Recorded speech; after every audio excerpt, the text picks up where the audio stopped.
이진우와 조영은 과거를 보러 경성으로 향하던 젊은 서생들이었다. 푸른 꿈을 안고 길을 나섰지만 험준한 산길은 그들의 발걸음을 더디게 했다. 해가 뉘엿뉘엿 저물어 갈 무렵 두 사람은 길을 잃고 깊은 산속에서 헤매게 되었다. 이보게, 진우, 아무래도 길을 잘못 든 것 같네. 조영이 걱정스러운 목소리로 말했다. 그러게 말일세. 날은 어두워지는데 인가라도 찾아야 할 텐데. 진우가 주위를 둘러보며 답했다. 사방은 온통 울창한 숲이었고 멀리서 들려오는 짐승 소리는 두 사람의 마음을 더욱 불안하게 만들었다.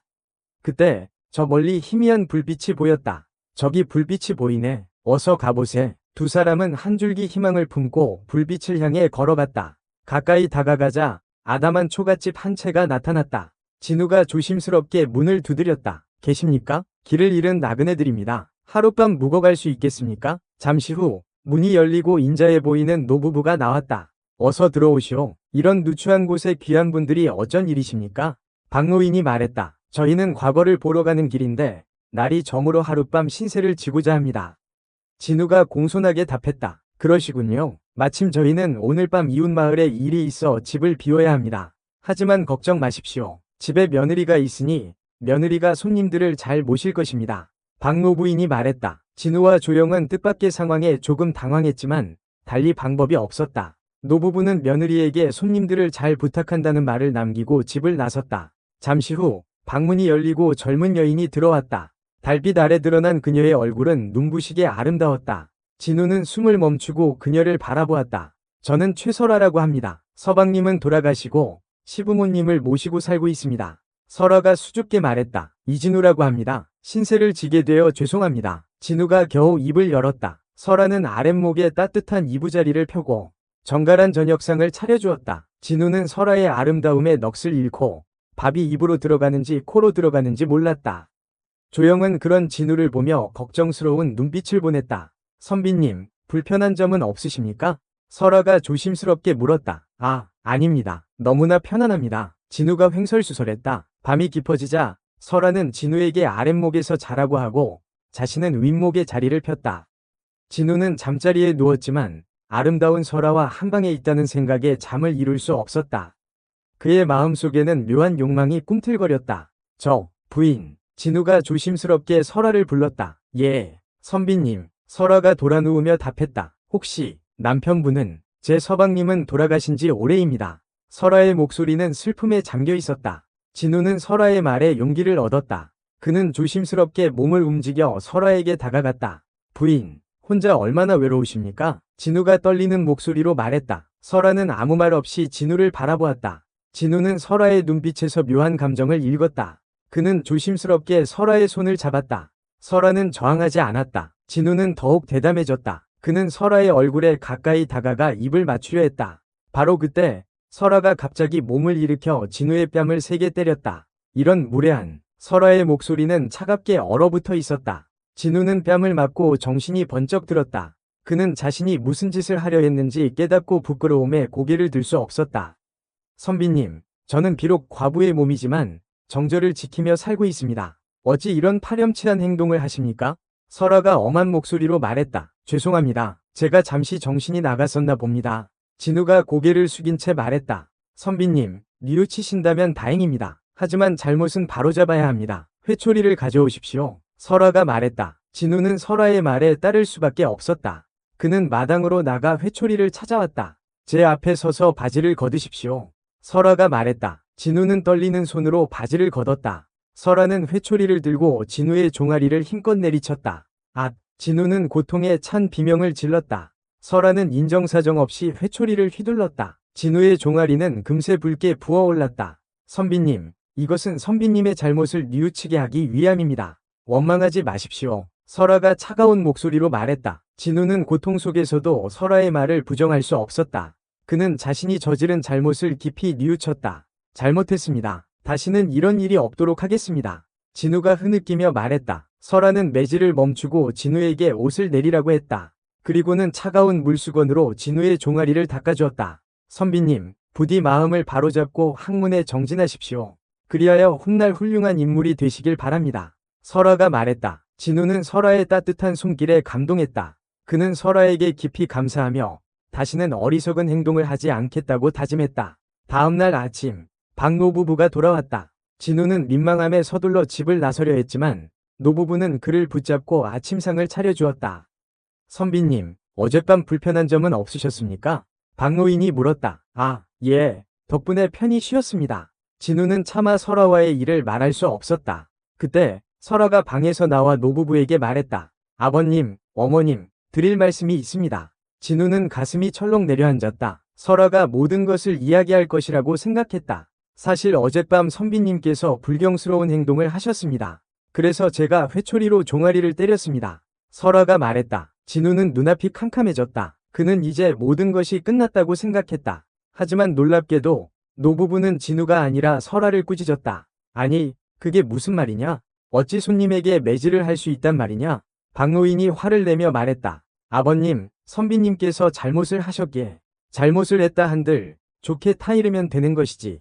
어찌 이리 경솔하게 행동했느냐? 박노인이 계속해서 설아를 꾸짖었다. 진우는 어찌할 바를 몰랐다. 그는 노부부에게 모든 사실을 털어놓고 용서를 구하려 했다. 어르신, 그만하십시오. 제가 잘못했습니다. 부인께서는 저를 꾸짖으신 것뿐입니다. 하지만 노부부는 진우의 말을 듣지 않고 계속해서 설아를 매질했다. 설아는 아무 말 없이 매를 맞았다. 진우는 더 이상 참을 수 없었다.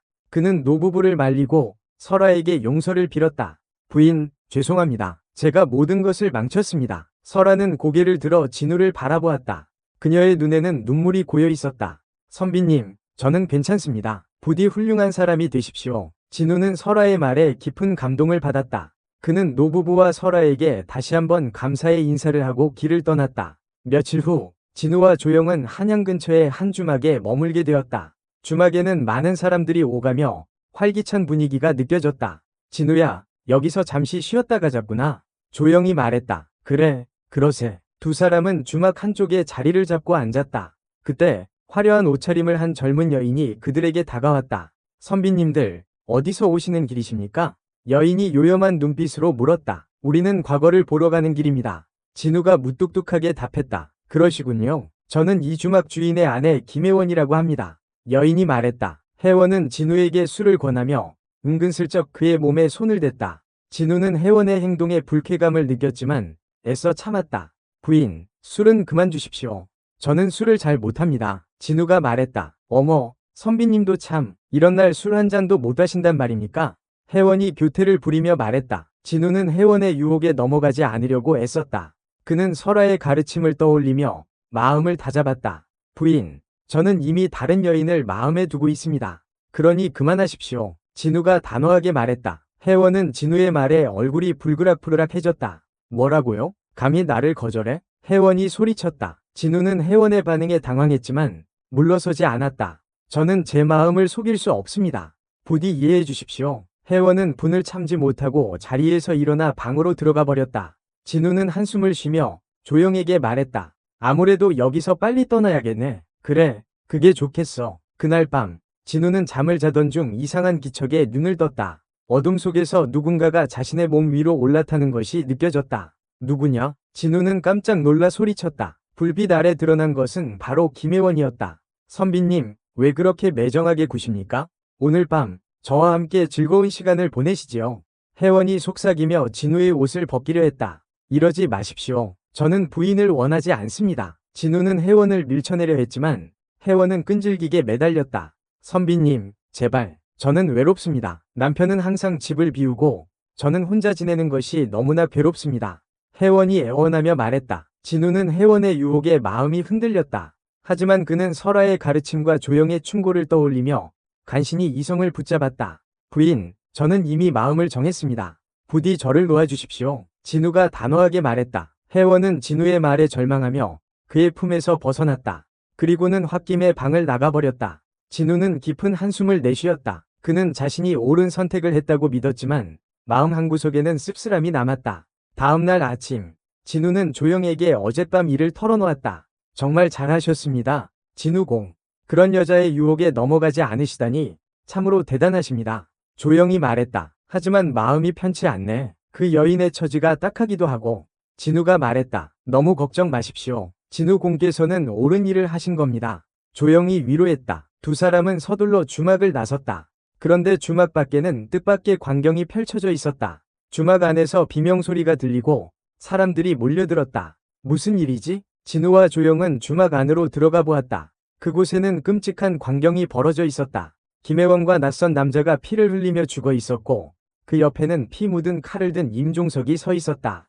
이게 무슨... 진우는 말을 잇지 못했다. 임종석은 넋이 나간 표정으로 진우를 바라보았다. 내가 죽였어. 임종석이 중얼거렸다. 어째서 이런 짓을... 내 아내가 다른 남자와 바람을 피웠어. 그래서... 임종석은 말을 잇지 못하고 흐느꼈다. 진우는 임종석의 말에 충격을 받았다. 그는 어젯밤 김혜원의 유혹을 뿌리친 것이 천만다행이라고 생각했다. 진우공, 어서 이곳을 떠나야 합니다. 조영이 다급하게 말했다. 진우는 정신을 차리고 조영과 함께 주막을 빠져나왔다. 얼마 후 주막에서 큰 불길이 치솟았다. 임종석이 불을 지른 것이었다. 진우와 조영은 멀리서 불타는 주막을 바라보며 깊은 생각에 잠겼다. 진우는 이번 일을 통해 인생의 덧없음과 욕망의 위험함을 깨달았다.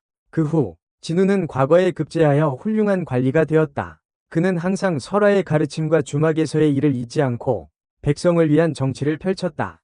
그는 청렴하고 강직한 관리로 이름을 떨쳤으며 백성들의 존경을 받았다. 시간이 흘러 진우는 늙고 병들어 죽음을 맞이하게 되었다. 그는 임종을 앞두고 자신의 삶을 돌아보며 젊은 시절의 경험이 자신을 올바른 길로 이끌었음을 깨달았다.